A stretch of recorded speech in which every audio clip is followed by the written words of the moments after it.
Gracias a Dios, pues, nos permite disfrutar de poder compartir hoy la palabra del Señor. Entonces, Hechos capítulo 3, y vamos a leer desde el versículo 1 hasta el 10. Y dice la Biblia: Pedro y Juan subían al templo a la hora novena, la de la oración. Y era traído un hombre cojo de nacimiento, a quien ponían cada día a la puerta del templo, que se llama La Hermosa, para que pidiese limosna de los que entraban en el templo. Este, cuando vio a Pedro y a Juan que iban a entrar en el templo, le rogaba que le diese limosna. Pedro, con Juan, fijando en él los ojos, le dijo: míranos. Entonces él le estuvo atento, esperando recibir de ellos algo. Mas Pedro dijo: no tengo plata ni oro, pero de lo que tengo te doy. En el nombre de Jesucristo de Nazaret, levántate y anda. Y tomándole por la mano derecha, le levantó, y al momento se le afirmaron los pies y tobillos, y saltando se puso en pie y anduvo, y entró con ellos en el templo, andando y saltando y alabando a Dios. Y todo el pueblo le vio andar y alabar a Dios, y le reconocían que era el que se sentaba a pedir limosna a la puerta del templo, La Hermosa, y se llenaron de asombro y espanto por lo que había sucedido. Padre, te damos gracias una vez más por esta hermosa mañana, Señor. Gracias porque podemos cantarte, Señor, podemos adorarte, podemos disfrutar de la comunión, Señor, podemos gozarnos en tu presencia, Señor. Gracias por cada hermano, por cada hermana que ha preparado su corazón para venir a adorarte, para venir a buscarte, para venir a glorificarte, Señor. Para muchos es un gozo el volver nuevamente a la iglesia después de tantos meses, Señor, sin poder estar, Señor, juntos, congregados como hermanos, Señor. Gracias por tu palabra, la cual es poderosa, Señor. Te pido que hoy nos confirmes, nos animes, Señor. Nos ayudes, Señor, a entenderte, a conocerte, que podamos en el nombre de Jesús, Señor, ser edificados, Señor, consolados, dirigidos y guiados por ti, Señor. Padre, que tú nos permitas poner por obra todo lo aprendido, Señor, y que siempre demos gratitud y gloria a tu nombre. En Cristo tu Hijo oramos y te damos gracias. Amén. Entonces estamos hablando acerca de este capítulo 3, en el cual ocurrió un milagro extraordinario, un milagro sorprendente, un milagro que fue visible y palpable a todos los presentes, a todos los que estaban reunidos en el templo. Y es interesante notar de que la Biblia hace mucho énfasis, en primer lugar, de que era un cojo, ¿de qué? De nacimiento. Y luego dice que todo el mundo le conocía. La gente podía identificar a ese como cojo de nacimiento. De manera que ese no fue un milagro preparado. Ese no fue un milagro en el cual se planificó el show para que la gente pensara: mira, hubo un milagro. Este era una persona conocida entre el pueblo como que había nacido con esa condición y lo era de nacimiento. De forma que el milagro fue notorio y todo mundo podía testificar de que realmente había sido un milagro. No fue un dolor de cabeza, no fue que no tenía la postán y entonces pasó y se le quitó el dolor de cabeza. No, este era un milagro de verdad. Era un milagro del cual todos podían testificar, incluso quienes no creían en el nombre de Jesús, incluso aquellos que eran sus enemigos. No les quedaba otra opción más que reconocer que había presenciado un milagro. Si usted ve a alguien postrado en una silla de ruedas durante toda su vida y luego lo ve caminando, usted no puede decir que eso es un engaño, o puede decirlo. Puede haber personas que quieran tratar de hacer parecer que es un engaño, pero usted que ha sido testigo durante tantos años de ver a esa persona en la misma condición, al verlo caminar, usted tiene que reconocer que ha habido una obra especial de parte del Señor. Ahora, ¿cuántos saben que Dios es poderoso? Dios es poderoso, amén. Y que para Él no hay nada imposible. Para Él no hay nada imposible. Y lo que es imposible para los hombres, para Dios es posible. Dios siempre hace lo que más nadie puede hacer. Por eso Él es Dios, amén. Porque Él hace lo que más nadie puede hacer. Dios no repite lo que cualquier mortal puede hacer. Él hace lo imposible. Él hace lo difícil. Él hace lo que nadie más puede hacer, y donde todo el mundo se rinde, Él entonces lo hace. ¿Para qué? Para mostrar su poder y su grandeza, y para dejar testimonio de que no hay Dios fuera de Él. Él hace lo imposible. Entonces, para Dios, ningún detalle, ninguna circunstancia es tan difícil como para que Él no pueda hacer nada. Dios siempre hace lo que más nadie puede hacer. Ahora nos encontramos ante un milagro. Si usted está siguiendo la lectura en su Biblia, tiene que reconocer que se encuentra ante un milagro extraordinario. un evento notorio que era difícil de ignorar. Nadie podía ignorar lo que acababa de suceder a la entrada de la Puerta de la Hermosa. Así se llamaba esa entrada. Había ocurrido un milagro. Como siempre, cada vez que ocurre un milagro, las multitudes se agolpan. Ay, que apareció no sé qué por allá, todo el mundo va hacia allá, ¿verdad? Mira que hubo un milagro allá y la multitud se agolpa, de repente no saben cómo, pero hay una multitud innumerable. Están los que vienen a buscar algo, como siempre, si ahí ocurrió algo, yo voy a buscar lo mío, ¿no? Entonces están los que vienen a buscar algo, están los curiosos, ¿sabía usted? Están los que van simplemente a ver qué está pasando allí, como curiosos. Los que no creen, pero vienen a inspeccionar lo que pasó. Yo no creo en eso, pero igual voy a ver qué fue lo que pasó para ver cómo demuestro que eso es una mentira y un engaño. Porque hay gente que se opone a la realidad y al hecho de que Dios sigue siendo Dios. Hay gente que no acepta el hecho de que Dios, en su soberanía y en su poder, en pleno siglo XXI, con toda la ciencia y la tecnología que puede existir, puede hacer un milagro. Una cosa es que yo no crea, una cosa es que a mí no me parezca y otra cosa es que yo me atreva a negar lo que Dios puede hacer. Si Dios resucitó a un muerto, ¿por qué no pudiera entonces levantar a un cojo? Pero hay mucha evidencia a través de la Biblia de lo que Dios hizo. Algunos dicen, sí, pero Dios estaba presente. No es lo mismo ahora porque Dios no está presente, pero Dios sigue siendo Dios. Y el que hace los milagros no es este señor, ni aquella señora, es Dios a través de, según el propósito suyo y su voluntad. Entonces no podemos limitar ni encasillar a Dios y decir, Dios es soberano, pero no puede hacer esto. Dios es todopoderoso, pero no puede sanar. Dios es todopoderoso, pero Él no haría tal cosa. Porque sería una contradicción muy grande. ¿Se ha encontrado usted con personas que contradicen lo que a veces proclaman creer? Dicen que para Dios no hay nada imposible, pero no esperan de Dios absolutamente nada. Por lo tanto, nunca verán nada, ni recibirán nada. La Biblia dice, para el que cree, amén. Para el que cree. Entonces, mucha gente viene a inspeccionar qué pasó. Sin embargo, otros ignoran el propósito real de los milagros. Jesucristo hizo milagros con la única intención de mostrar la gloria de Dios y confirmar que Él venía de parte de Dios. Hizo señales, prodigios, hizo grandes cosas, confirmando que Él venía de parte de Dios. Pero los hombres se fijan solamente en los beneficios de los milagros. La gente cuando hablan de milagros ahí quiere estar, pero no buscando a Dios, sino buscando los beneficios de los milagros y no en el Dios de los milagros. Quieren el milagro, pero no al Dios de los milagros. La atención de nosotros no debe estar solamente en el suceso sobrenatural, sino en el Dios que hace posible lo sobrenatural. En este caso, Dios. Ahí debe estar nuestra confianza y nuestra mirada. Cristo efectuó prodigios. Él hizo prodigios y maravillas. Resurrecciones de muertos. El hijo de la viuda de Naín, Lázaro, hizo grandes hazañas, sanidades, multiplicación de los alimentos, levantó cojos, paralíticos, limpió leprosos, liberó endemoniados y muchísimas cosas más. Hizo Dios de manera poderosa. Pero tanto los muertos resucitados como los enfermos sanados iban a morir nuevamente. ¿Alguien ha visto a Lázaro por allí? Él resucitó, pero ahora está muerto otra vez. El hijo de la viuda de Naín resucitó, pero está muerto otra vez. Los leprosos que fueron sanados están muertos otra vez. En pocas palabras, Dios hizo grandes milagros, pero la gente se enfoca solamente en eso, ¿sí o no? Ignorando que estos volvieron a morir. La intención es que podamos comprender lo más importante y necesario, y es la salvación de nuestras almas. ¿Qué es lo más importante? La salvación de nuestras almas, que podamos tener vida eterna.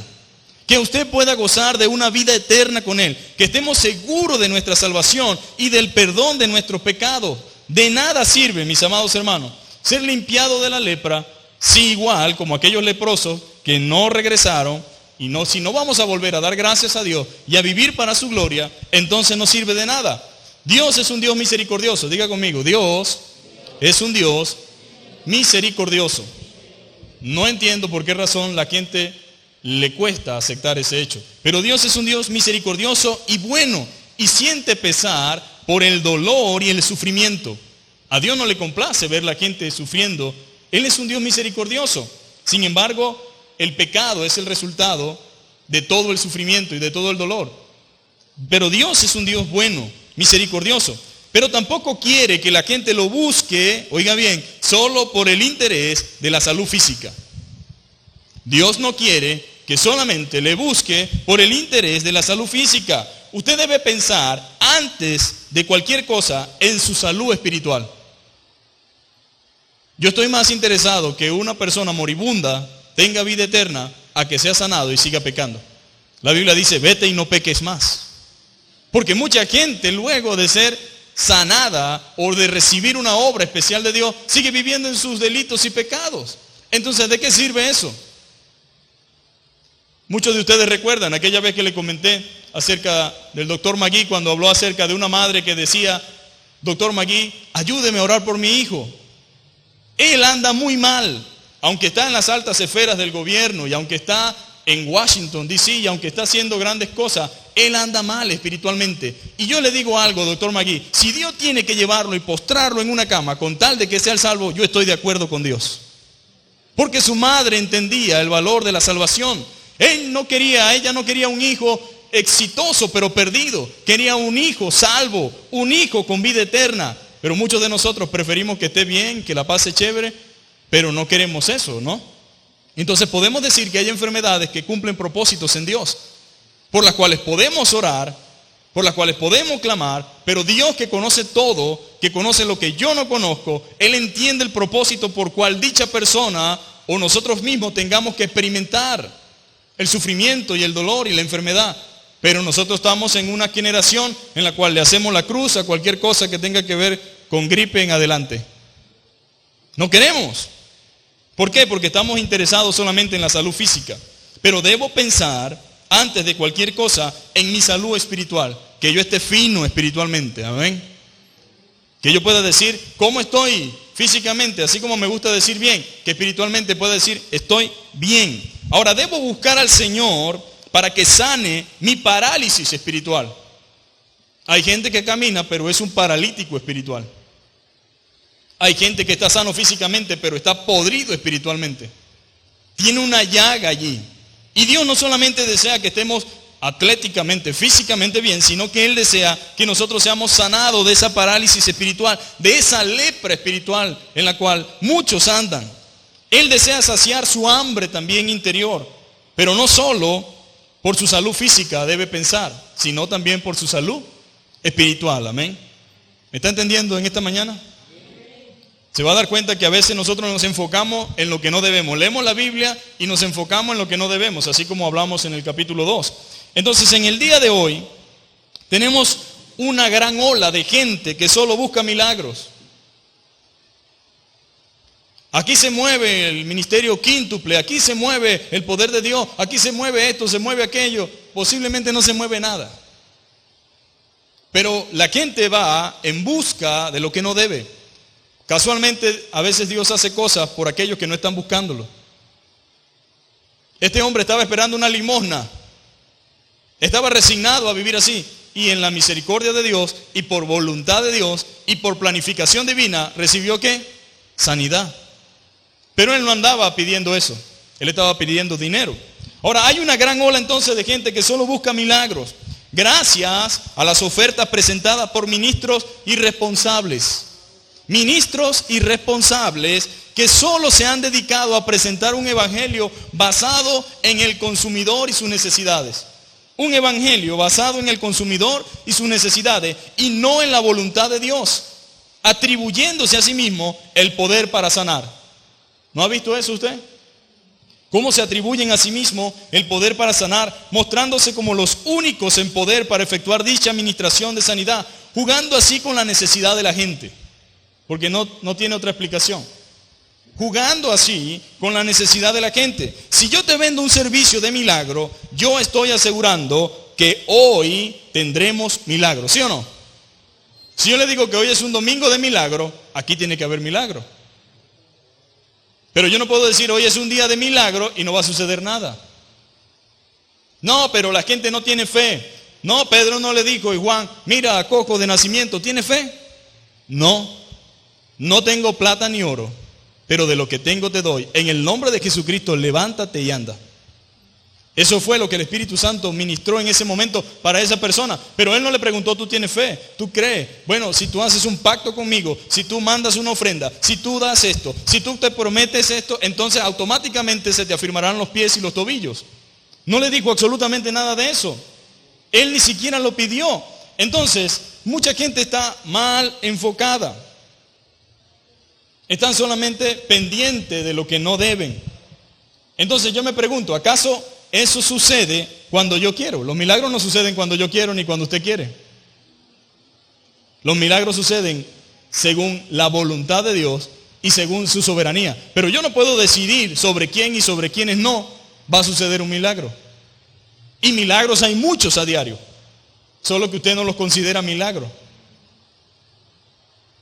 Pero hay muchas formas en las que Dios obra en este mundo. Muchas maneras en las que Dios cuida y guarda de usted, de su familia, de sus hijos, que son solamente la mano poderosa de Dios. Y solamente tienen explicación desde una perspectiva divina y no humana. Pero usted no lo ve a veces, o mucha gente no lo ve. Entonces, ¿acaso los milagros suceden cuando yo quiero o cuando así Dios lo dispone?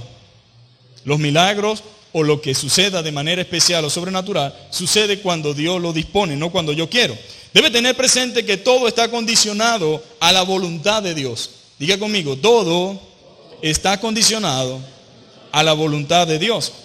No se trata de si Dios es poderoso, porque algunas personas malinterpretan las cosas y dicen, usted está limitando a Dios. No, no se trata de si Dios es poderoso. No estamos diciendo si es poderoso o no. Porque Dios es poderoso y sigue siendo el Dios de siempre. Él no cambia. La Biblia dice que Él es el mismo hoy, mañana y siempre y por los siglos de los siglos. Pero no podemos atribuirnos dicho poder. Aunque incluso aun cuando Dios pueda usarte para dicho propósito, solo se hará efectivo de acuerdo a la voluntad de Dios. Ahora, mucha gente, mis amados hermanos, va a la iglesia motivada por un milagro que le ofrecieron. La iglesia está llena, dice la gente. Tuvimos casa llena, abarrotado. ¿Pero por qué? Porque me ofreciste algo por la prensa, por la radio, por la televisión, ya sea boca a boca, algo en el cual yo estoy carente, algo que yo necesito. ¿Y me ofreciste qué? Un milagro. Entonces voy a la iglesia motivado por un milagro que me ofrecieron. Y esas personas lastimosamente terminan defraudadas. Porque de una gran cantidad que va, para no decir la mayoría, no recibe nada. Porque estamos yendo con una actitud incorrecta, con un corazón incorrecto. Es cierto que debo acercarme a Dios por fe, pero no puedo venderle yo, ni ningún ministro del Evangelio, un milagro, ni ofrecerte algo que no sé cuál es el propósito ni la voluntad de Dios para tu vida, ni la razón por la cual Dios está permitiendo que experimentes o vivas dicho proceso o dicha situación. Entonces esa gente termina defraudada. Otros piden honra primero al hombre de Dios para luego puedas entonces recibir milagros. Primero honras al hombre de Dios, dicen, y luego recibes milagro. Primero un pacto, primero dinero. Y para ustedes contar, mis amados hermanos. Pero eso no tiene sustento en la palabra de Dios. Lo cierto es que el servicio de Dios, el servicio en la iglesia se convierte en cualquier cosa menos en un lugar de adoración al Señor. Nosotros venimos ¿a qué? A adorar a Dios. Por lo que Él es, por lo que Él ha hecho, por lo que Él dice en su palabra y por lo que Él hará. Pero no venimos bajo una condición, Señor, voy a la iglesia por esto, si tú haces esto. Bueno, pastor, pero yo conozco una persona que en algún momento él retó a Dios y le dijo, Dios, si tú haces eso, bueno, yo no sé cómo será el trato de Dios con él, pero no es bíblico. Yo no puedo decirle a usted, póngale esta condición a Dios y verá a Dios actuar como que si Dios está en apuro, obligado a hacer cualquier cosa para que Dios sigue siendo Dios, aunque usted crea o deje de creer. Dios es Dios, aunque usted crea o deje de creer. Él sigue siendo magnífico, poderoso. Él sigue siendo el Rey de los siglos, el inmortal, aunque usted crea o deje de creer. Entonces, es algo tonto pensar que yo puedo retar a Dios. Esto no debe suceder, mis amados hermanos. Entre nosotros no debe suceder. Debemos adorar a Dios a pesar de y en medio de. ¿Cuándo debo adorar a Dios? Siempre. A pesar de mi situación, de mi enfermedad y en medio de mi condición o enfermedad. Por supuesto que debemos orar por los enfermos. Porque tal vez alguien piense y diga, el pastor no cree en el poder de Dios. No, claro que creo. Y debemos orar por los enfermos. La Biblia lo dice, ¿sí o no? Si está alguno enfermo entre vosotros, ¿qué debe ser? Haga oración. Llame a las personas, a los ancianos de la congregación, llame a algún otro hermano y oren por él, ungiéndole con aceite. Y la oración de fe, dice, ¿sanará a quién? Al enfermo. Pero no es solamente allí, en muchas otras partes de la Biblia nos manda a orar los unos por los otros. Debemos orar entonces, y también debemos esperar del Señor su gracia y misericordia, pero también con una actitud y la disposición de aceptar su voluntad y resignarnos a ella. ¿Cuántos están dispuestos a aceptar la voluntad de Dios? El primer paso para que Dios haga algo en nosotros es aceptar su voluntad y resignarnos a ella. Y la actitud de tu corazón, la actitud ante el Señor, pudiera cambiar la circunstancia por misericordia y por gracia de Dios. Pero es importante que yo acepte y me resigne a la voluntad de Dios. Frases como yo te ordeno, usted no las ve en la Biblia, ni siquiera de boca de los mismos apóstoles. Yo declaro, yo decreto tu salud. Eso no es bíblico, aunque suena como gente de fe, ¿verdad? Cualquiera diría, ese hombre tiene fe y autoridad, porque mira cómo habla, mira cómo se expresa. Pero eso no es realmente fe, sino arrogancia, desconocimiento y falta de humildad. Pero a la gente le gusta eso. Un tipo que los engañe y que le hable con dureza y que los grite y que le diga cualquier cosa. Pero eso no es bíblico. Más bien es ofensivo al Señor. El rey Ezequías, escúcheme bien, no oró así. Cuando el profeta le dijo, mira, o mejor dicho, Dios por medio del profeta le dijo, prepara tu casa porque vas a morir. ¿Se imagina usted esto? Prepara tu casa, fulanito de tal, porque vas a morir. Uy, se me paran los pelos, ¿verdad? Prepara tu casa porque te vas a morir. Es la misericordia de Dios. Aunque me va a matar y me está diciendo que viene por mí, pero si me está diciendo prepara tu casa, es misericordia de Dios. Ponte a cuenta, arregla las cosas, pon todo en orden porque te vengo por ti. Con todo y eso, el hombre Ezequías sintió temor y angustia. Y dice la Biblia que oró. Usted puede ver eso en Segunda de Reyes, capítulo 20, y en Isaías 38. Y dice la Biblia que él volteó contra la pared. Y dijo, Señor, ten misericordia de mí. Acuérdate de lo que yo he hecho por la casa de David. Señor, y comenzó a llorar y dice que lágrimas corrían por sus ojos, porque no hay otra forma. ¿Cómo puede usted presentarse delante de Dios demandando lo que no tiene allá en el cielo? Debe ir con humildad. Y dice que él con lágrimas en sus ojos lloró. Y automáticamente antes de salir de esa puerta, Isaías se regresó y le dijo, no vas a morir, sino que vivirás. Te daré 15 años más. Pero esa no es la oración que usted escucha por allí, ¿verdad? No aceptamos un no como respuesta, dicen por allí. Ahora, yo puedo entender que puede ser por ignorancia, porque los hay por ignorantes, los hay también por quizás falta de conocimiento bíblico, los hay porque quizás de repente no tienen un buen fundamento, pero también están aquellos que lo hacen con arrogancia, conociendo incluso las Escrituras. Entonces dicen, yo no acepto un no como respuesta. Cuando la Biblia dice, no se haga como yo quiero, sino como tú, que se haga tu voluntad. Entonces, por muy buenas intenciones y por muy buen deseo que tenga por un hermano o por una hermana a que sea sanado, es una falta de respeto en todos los sentidos. Decirle a Dios, yo no acepto un no como respuesta. Es un desafío muy fuerte. Y por cierto, quien dijo que no aceptaba un no como respuesta, pues el no como respuesta fue lo que recibió. Porque igual se murió por quien estaba orando. Ahora, una cosa es la fe, mis hermanos, la confianza que tengamos en Dios, pero no podemos salirnos del patrón. Y está Ezequías como ejemplo, uno de los muchos ejemplos que podemos encontrar en toda la Biblia. Nos hablan al respecto de la actitud del rey, los capítulos 20 de Segunda de Reyes y Isaías 38. La actitud que él tuvo delante de Dios. También debemos entender esto, mis amados hermanos. Hay enfermedades que tienen propósitos en Dios, aunque yo no lo entienda y no lo sepa. Si usted ve la historia de Job, entenderá que hay propósito en esa enfermedad.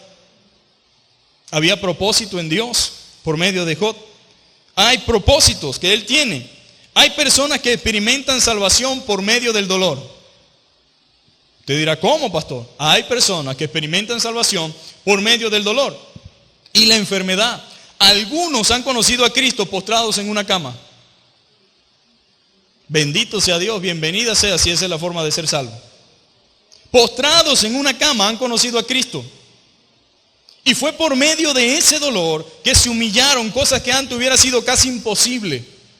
Porque ha de entender usted que hay personas de dura servicio, que Dios tiene que doblegarlos y llevarlos a un punto en el cual terminan rindiéndose a los pies del Señor, pero es después de un proceso fuerte y largo.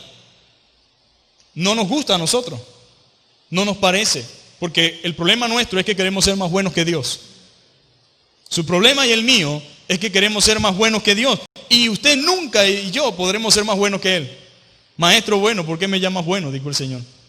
Bueno es Dios, Él es el único bueno. Entonces, si no hubiese sido por esa enfermedad, nunca se hubieran humillado. No es que Dios se goza de los males y de la enfermedad de este mundo, sino que todo esto es la consecuencia del pecado. Pero su gracia y misericordia intervienen con la finalidad de mostrarnos su amor. Ese es el propósito, mostrarnos su amor. Ahora en este capítulo nosotros podemos ver, o vamos a ver, la actitud de los verdaderos siervos de Dios, porque también debe saber usted que hay verdaderos siervos de Dios y falsos siervos de Dios. Existen también los falsos siervos de Dios, pero aquí en Hechos nos muestra a unos verdaderos. En primer lugar, la gente usada por Dios, o que quiere ser usada por Dios, es gente de oración. Diga conmigo, la gente que quiere ser usada por Dios es gente de oración. Eso es lo que enseña la Biblia. Dios busca y usa gente que le busca en oración. Dios usa y usa gente que le busca a Él en oración. Los verdaderos hombres de Dios no andan presumiendo con una supuesta voz de autoridad, sino que andan humildemente, dependientes en todo tiempo del Señor, clamando y orando, buscando su rostro.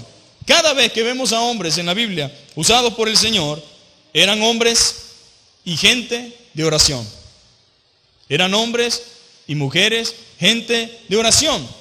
Pedro y Juan, ¿qué hacían? Subían al templo a la hora novena, la de la oración. Y eso me llama mucho la atención, porque ellos estaban juntos, iban en dirección hacia el templo, y dice, Pedro y Juan subían juntos al templo a la hora novena, eran las 3 de la tarde.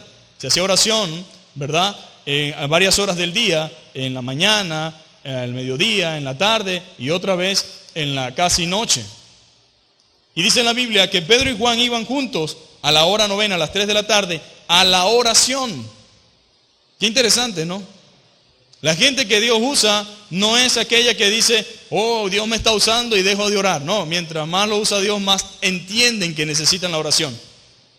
Y la gente entonces que Dios usa debe orar. Ellos iban a la oración, ellos acababan de recibir poder y ser llenos del Espíritu Santo y de tener una predicación poderosa en la cual se arrepintieron más de 3,000 personas. Y uno se pregunta, ¿pero qué iban a hacer entonces al templo? Pensarían mucho. ¿Para qué iban para allá?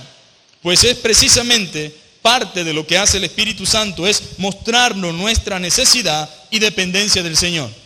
Una de las tareas del Espíritu Santo es mostrarnos nuestra necesidad y la dependencia que necesitamos tener de parte del Señor. ¿Cuántos están dependiendo de Él? A eso debe llevarnos el Espíritu Santo, a mostrarnos nuestra necesidad de Él. Sin oración no hay nada que podamos hacer por el Señor, más que quedarnos quietos.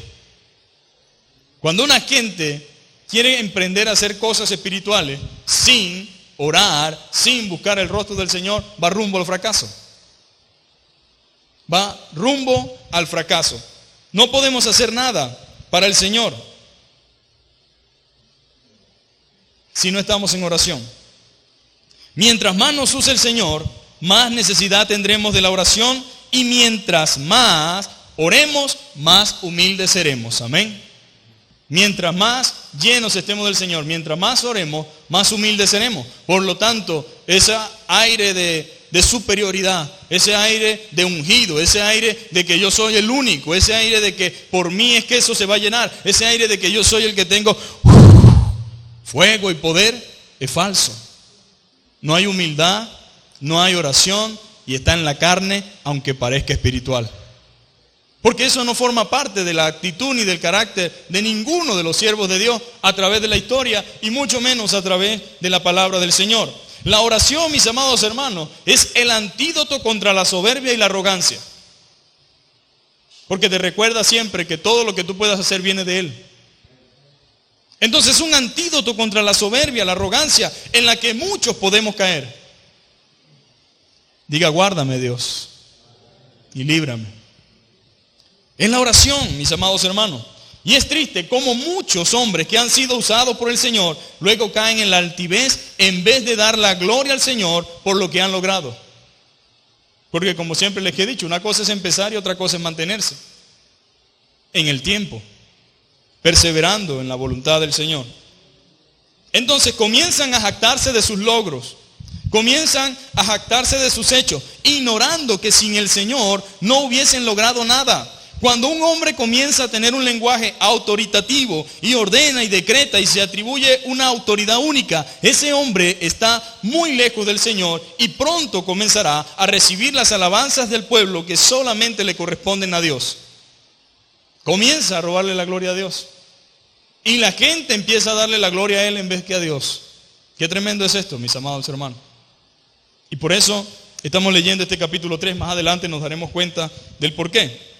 Pronto entonces comenzará a recibir las alabanzas del pueblo que solo les corresponden a Dios. Aunque habla de Dios y predique en nombre de Dios, estará robándole la gloria al Señor. ¿Y cómo se produce esto? ¿Cómo podemos llegar a eso? ¿Cómo se cae en esa situación tan grave, tan delicada, tan triste y tan lamentable? ¿Cómo se produce eso? Bueno, cuando dejamos de orar, mis amados hermanos. Cuando dejamos de buscar el rostro del Señor. Cuando dejamos de tener los pies sobre la tierra. Porque es la oración la que nos ayuda a mantenernos aquí, con los pies pegados sobre la tierra. Y que Dios nos ayude, amén, a cada uno en particular. Que Dios nos ayude. Ahora, como Pedro y Juan, ¿a qué? A estar de continuos metidos en la oración. Y que nos provea de hermanos y amigos que nos estimulen a la oración. Siempre es bueno tener amigos que nos acompañen en la oración y que nos recuerden su gran valor e importancia. ¿Cuántos quieren tener un amigo como Pedro o un amigo como Juan? Mira, Juan, van a ser las 3, vámonos que toca la oración. Y vámonos. Y a veces se le olvidaba a Juan y decía Pedro a Juan, Juan, acuérdate que van a ser las 3, hay que ir a la oración. Y mira, Pedro, toca orar porque ya va a ser otra vez la hora de la oración. Y así estaba la iglesia del primer siglo. Y así dice el coro, orando sin cesar venceremos. Orando sin cesar venceremos. Para poder vencer necesitas el poder. En el nombre del Señor venceremos. Y sin oración no vamos a lograr absolutamente nada, mis hermanos. Nada, absolutamente nada. En segundo lugar, la gente que siempre anda en oración siempre tiene algo que dar. La gente que siempre anda en oración siempre tiene algo que dar. Usted dirá, ¿cómo es eso? Bueno, mire, la Biblia dice algo aquí muy interesante. Dice la Biblia que habían traído un hombre cojo de nacimiento, quien ponían cada día a la puerta del templo, que se llamaba la Hermosa, para que pidiese limosna de los que entraban al templo. Cuando vio a Pedro y a Juan, que iban a entrar en el templo, le rogaba que le diesen limosna. Y Pedro y Juan, fijando en él los ojos, les dijo, míranos. El hombre dijo, nada, me van a dar. Cuando dijo Pedro y Juan, mira, no dijo nada, eso es que van a sacar un billete. Entonces, él estuvo atento, esperando recibir algo de ellos. Y entonces, ¿cuál es la sorpresa? No tengo plata ni oro. A lo mejor bajó la cabeza y dijo, no, ¿y para qué me llamaron? Pues, ¿para qué me dicen que me ponga atento si no me van a dar nada? Si no tienen plata ni oro, váyanse de aquí. Así hay gente, hermano. Gente que no sabe lo que tú le puedes dar. Pero como están esperando una limosna y no saca la limosna, entonces se entristecen sin saber lo que esa persona les puede dar. Y en este caso más cuando viene de parte de Dios, porque esto no estaban dando lo de ellos, sino de lo que Dios le había dado a ellos. Entonces usted y yo debemos aprender a que cuando alguien no tenga algo físico, no debemos despreciarlo por eso. Cuando alguien no tenga nada material, no por eso debemos despreciarlo, porque no sabemos qué pueda darnos Dios a través de ello, espiritualmente hablando, edificarnos mediante la palabra, mediante algún don. Pero mucha gente desprecia cuando no se tiene plata. Y Pedro le dijo, mira, no tenemos plata ni oro. No tenemos nada de eso. Eso significa que nosotros no tenemos nada material para darte en este preciso momento.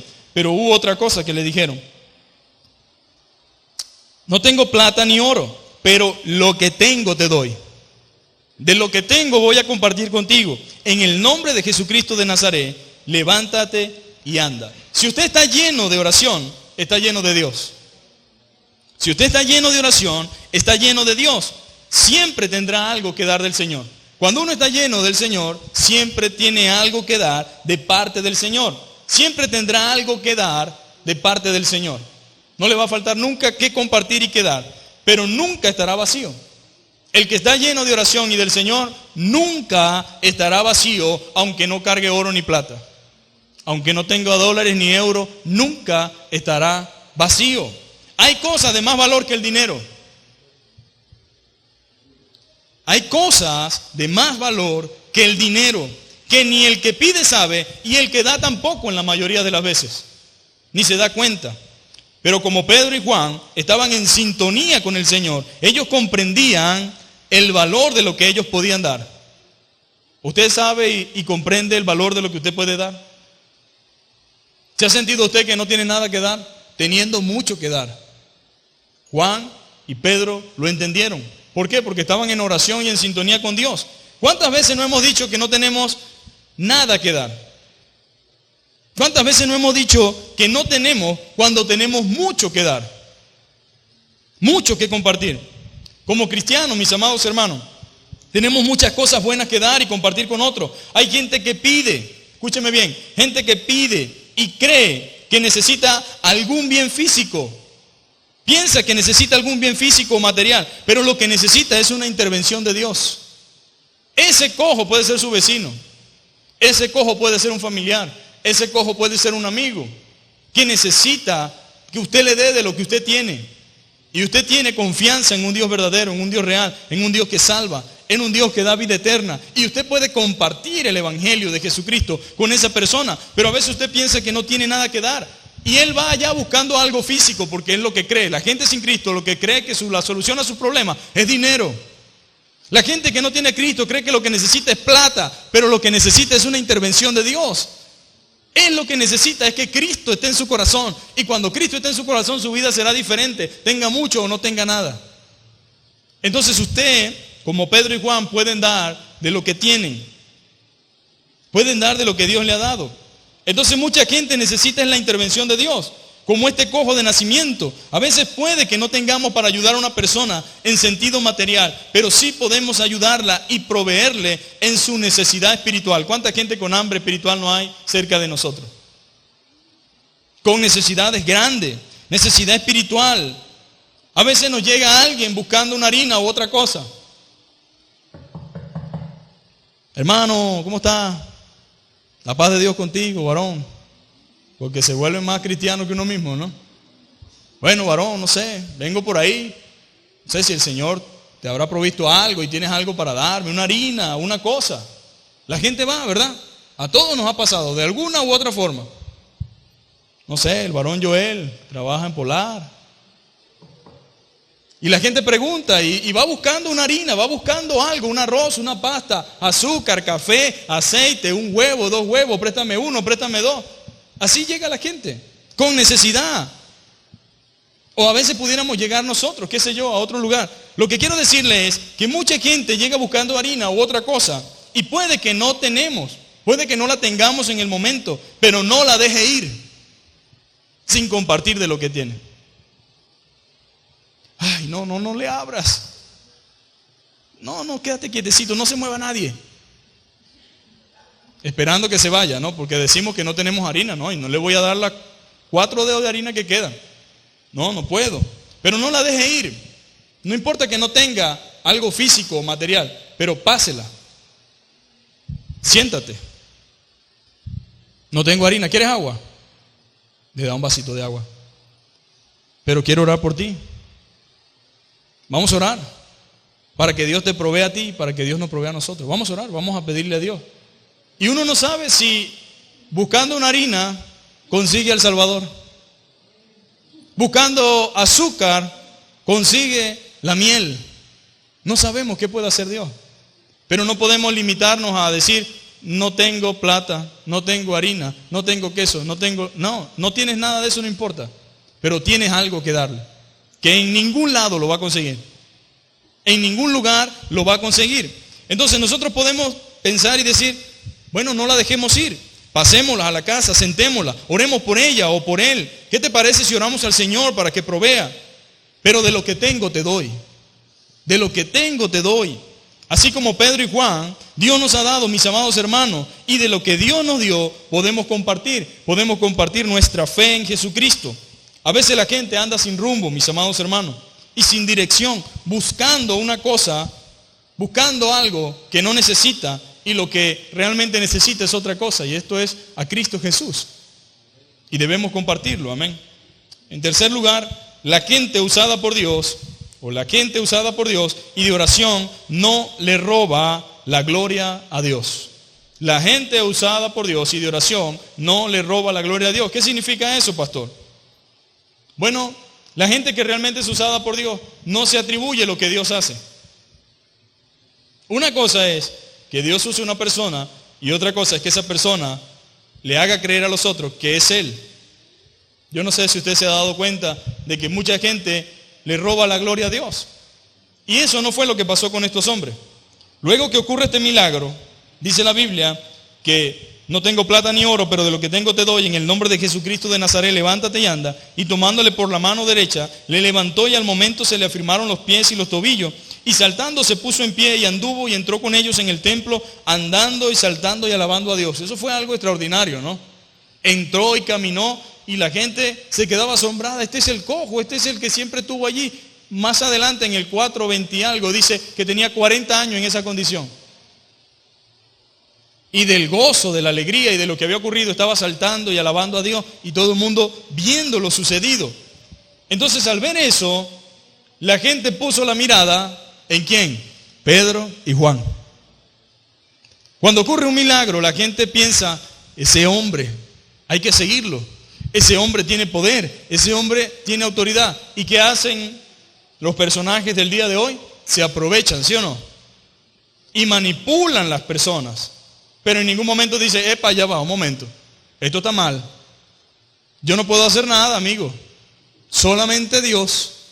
Eso que ocurrió con este cojo no fue ni Pedro ni Juan. No fue porque nosotros seamos más piadosos que ustedes. No es porque seamos más santos. Es por la fe en Jesucristo que este hombre ha sido hoy sanado delante de todos ustedes.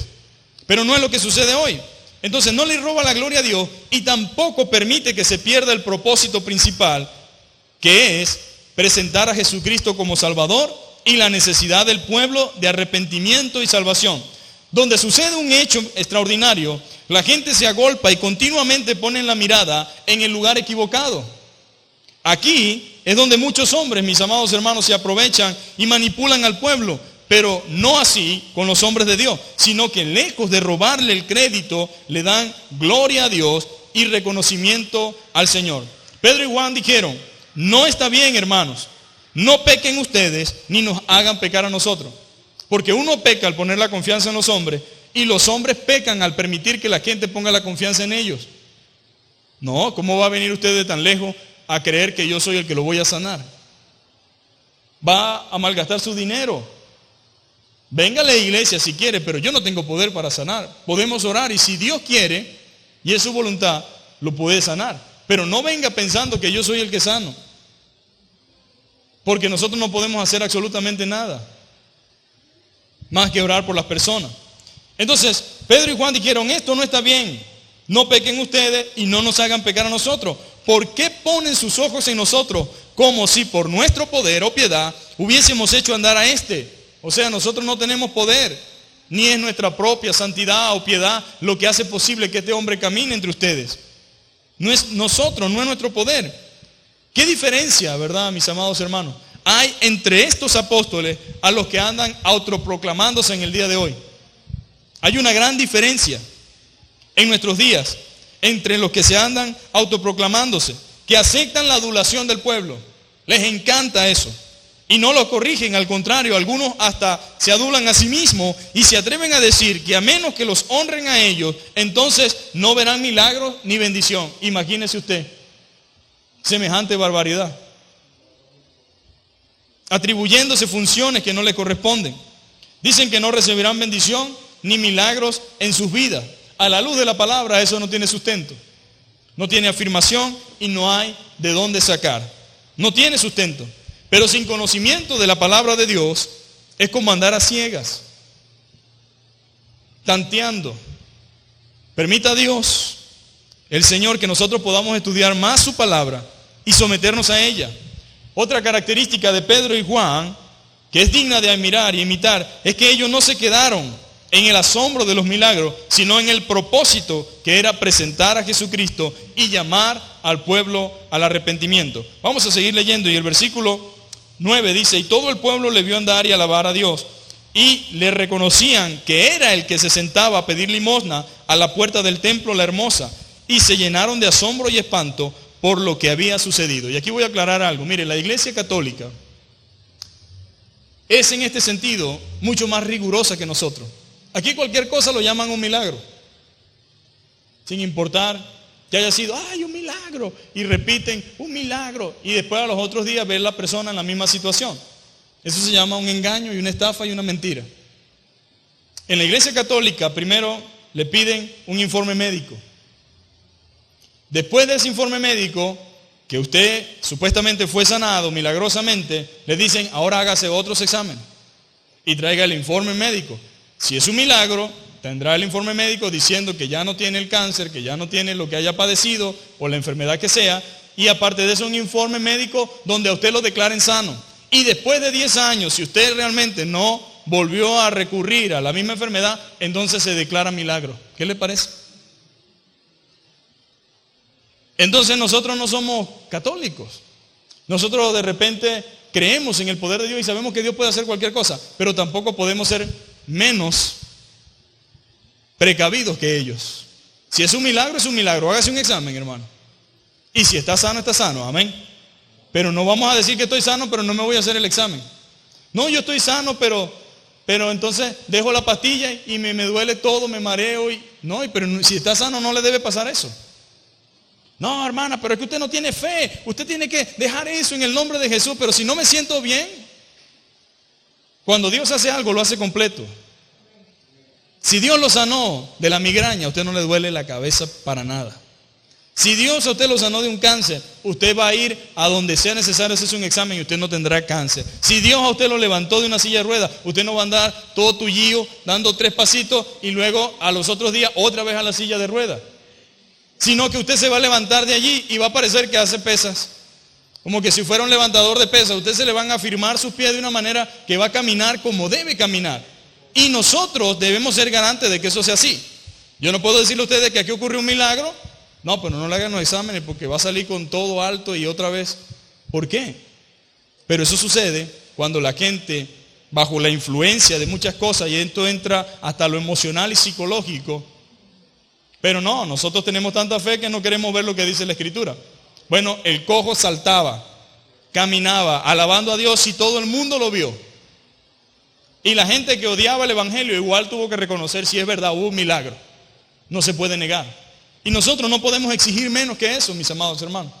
Vaya, dígale usted a un pastor, bueno, vamos a hacer algo, vamos a mandarles un examen, hermano. No, ¿qué es eso? Eso es una falta de fe, chicos, y una falta de respeto. ¿Dónde está tu confianza? ¿Dónde está tu fe? ¿Y dónde está la tuya? Estás asegurando y aseverando que hubo un milagro. Vamos a comprobarlo. Ahora, no significa que Dios no haya hecho cosas extraordinarias, sí la ha hecho, pero también significa que hay muchas mentiras y mucho engaño dentro de las iglesias y dentro del pueblo de Dios en el cual no ha habido absolutamente nada, sino que momentos en los cuales creímos y pensamos que había un milagro, pero no hay cómo comprobarlo. Entonces yo creo, mis amados hermanos, que aquí no estamos negando el poder de Dios, pero los milagros tienen un propósito mayor. No es solamente causar una conmoción, sino salvación y vida eterna en el que lo recibió y también en aquellos que quizás son testigos. Pedro no se quedó allí, ni Juan. ¿Qué dice la Biblia? Dice, y teniendo asidos a Pedro y a Juan, porque aquí sucede todo lo contrario. Cuando ocurre un evento especial, entonces todo el mundo anda detrás del hombre, ¿no? Y dice en la Biblia que tenían asido a Pedro y Juan. Pedro, Juan, ora por mí, ponme la mano. Y estaban asidos de él. Y dice, el cojo que había sido sanado, todo el pueblo atónito concurrió a ellos al pórtico que se llama de Salomón. Y viendo esto, Pedro respondió al pueblo, varones israelitas, ¿por qué os maravilláis de esto? ¿Por qué están así? ¿O por qué ponéis los ojos en nosotros? Y esto me llama mucho la atención. Todo hombre de Dios, usado por Dios y de oración, nunca permitirá que los hombres pongan los ojos en él. La respuesta de Pedro y Juan fue, ¿por qué ponen los ojos en nosotros? Diga conmigo, es un error poner los ojos en los hombres. No es voluntad de Dios, mis hermanos. No es voluntad de Dios. Y Pedro le dice, ¿por qué ponéis los ojos en nosotros? Como si por nuestro poder o piedad hubiésemos hecho andar a este. Nosotros no podemos hacer nada, no tenemos poder. Y los hombres de Dios deben decirlo. No tenemos poder para hacer andar a nadie. Y dice, el Dios de Abraham, de Isaac y de Jacob, el Dios de nuestros padres, ha glorificado a su Hijo Jesús, a quien vosotros entregaste y negaste delante de Pilato, cuando éste había resuelto ponerle en libertad. Mas vosotros negasteis al santo, al justo, y pediste que se os diese a un homicida, y matasteis al autor de la vida, a quien Dios ha resucitado de los muertos, de lo cual nosotros somos testigos. Y por la fe en su nombre, ¿en quién? En Cristo. Por la fe en Jesucristo, a este que vosotros veis y conocéis, le ha confirmado su nombre, y la fe que es por él ha dado a esta completa sanidad en presencia de todos vosotros. Fue Dios. Los ojos no pueden estar en los hombres, sino en Dios. Él fue el que hizo posible que este cojo camine, que este cojo se levante. No fuimos nosotros, fue Dios. Mas ahora, hermanos, sé que por ignorancia lo habéis hecho. Hay ignorancia en esto.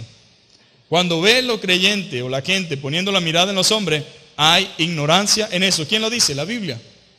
Hay ignorancia. Lo habéis hecho por ignorancia, como también vuestros gobernantes, hablando del caso de haber crucificado al Señor. Pero Dios ha cumplido así lo que había antes anunciado. Y aquí comienza ahora a presentarle el llamado al arrepentimiento.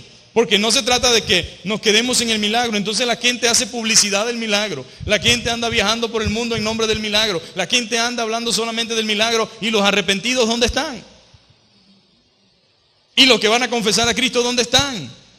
Porque no se trata del milagro, se trata del Dios de los milagros, se trata del Cristo, del Salvador, del que murió y resucitó, como lo están presentando los apóstoles. Es de Cristo que se trata el asunto. Es de Él deben hablar, de Él deben conocer, de Él deben aceptar la salvación y el perdón que da. Solamente Él puede dar salvación y vida eterna.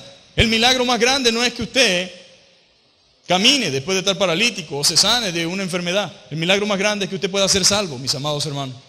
Que usted pueda tener vida eterna. Eso es lo más grande y más glorioso que un hombre o una mujer pueda experimentar. Entonces ellos dijeron, hermanos, es por Cristo.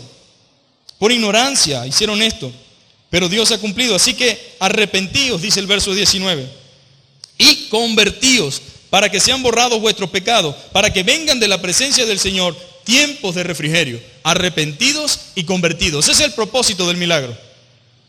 No que la gente se maraville, se ilusione y se emocione, sino que se arrepientan y se conviertan de sus pecados, para que sean borrados vuestros pecados, para que vengan de la presencia del Señor tiempos de refrigerio, y envíe a Jesucristo que os fue antes anunciado. Y luego termina hablando de que de Cristo se habló desde Samuel hasta el último de los profetas. Entonces, a veces no es como nosotros vemos las cosas, sino lo que Dios realmente quiere enseñarnos por medio de la palabra del Señor. La gente se queda hasta allí, hasta el milagro, ¿no? Y hablan del milagro, sobre el milagro, y el propósito del milagro se queda oculto, se queda allí atrás. Entonces que Dios nos ayude, amén, a poner la mirada en el lugar correcto, a no estar nosotros poniendo la confianza en los hombres, a no estar nosotros detrás de lo que no debemos, sino siempre viendo el propósito que hay detrás. ¿Y cuál es el propósito? Que Cristo sea glorificado, que Cristo sea conocido, que Cristo sea recibido y que haya arrepentimiento, amén, que haya convicción en el pueblo. Vamos a orar entonces en esta mañana. Vamos a dejarlo hasta allí. Semana que viene vamos a seguir con el capítulo 4 y yo quiero que usted se ponga sobre sus pies, amén, y podamos orar al Señor y podamos decir gracias, Señor, por la salvación de mi alma. Gracias por la vida eterna. Gracias porque tú me has dado, Señor, salvación. Buscando otra cosa yo, perdido yo, tú me encontraste.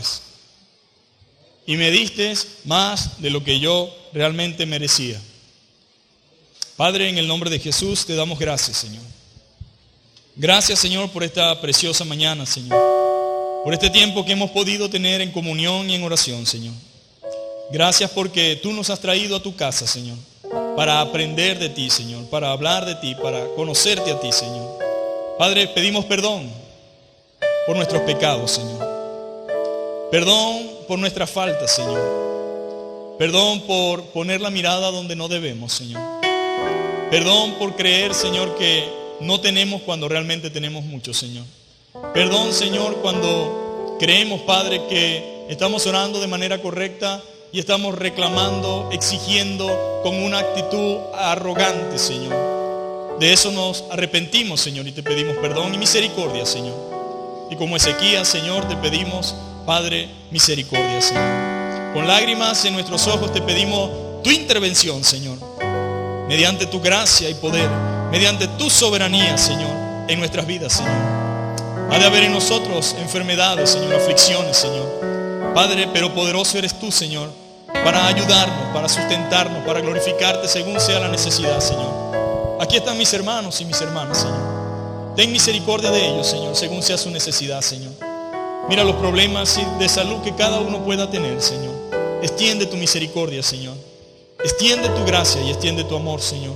Visítanos, Señor amado, y obra en el nombre de Jesús, Señor, de una manera muy especial, obrando internamente en cada órgano, Señor, en cada área afectada, Señor, glorificándote en la salud de nuestros cuerpos, Señor amado, porque ciertamente tú eres el mismo, Señor, Dios fuerte, Dios poderoso, Señor, que sabe consolar, que sabe visitar a sus hijos, Señor. Padre, también te rogamos por aquellos, Señor, que necesitan salvación, Señor, que necesitan vida eterna, Señor, que necesitan tu intervención, Señor, espiritualmente, Señor. Ayúdales, Padre amado, Señor. Revélate a su vida de una manera muy especial, Señor. Y quita la ceguera espiritual, Señor. Da vista a los ciegos, Señor. A los paralíticos espirituales, Señor. El privilegio de poder caminar en fe, Señor amado. De poder caminar en tu palabra y en tu verdad, Señor. En el nombre poderoso de Jesús, Señor. Te damos gracia, gloria y honra. Amén y amén. Dios les bendiga, mis amados hermanos, y que el Señor les guarde.